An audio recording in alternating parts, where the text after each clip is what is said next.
Experiencing frequent Optus 5G dropouts? You're not alone. While Optus has expanded its 5G network significantly, covering approximately 95% of the Australian population as of October 2025, intermittent connection issues persist. These drops often stem from modem placement, signal strength interpretation, and the 5G band your modem is using. The good news is, many of these issues can be easily fixed. This video will provide you with the knowledge and tools to troubleshoot and improve your Optus 5G connection. We'll cover the basics of modem placement, understanding signal bars, and using band locking techniques to stabilize your connection. Optus has reported improvements in network reliability, but individual experiences can vary. By understanding these key areas, you can optimize your 5G experience. Let's dive into practical solutions. First, modem placement.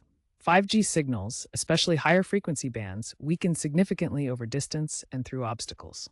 Elevate your modem to a central location, away from walls and appliances that can cause interference.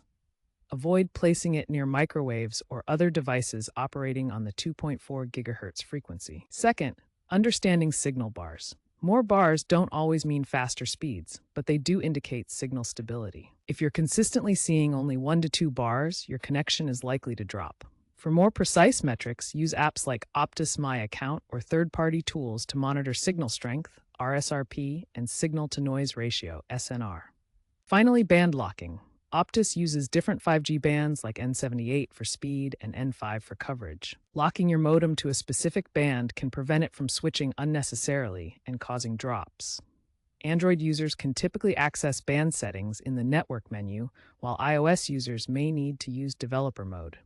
Remember to balance speed and stability. Lower bands offer reliability, but slower speeds. By implementing these fixes, you can significantly reduce 5G dropouts and enjoy a more stable connection.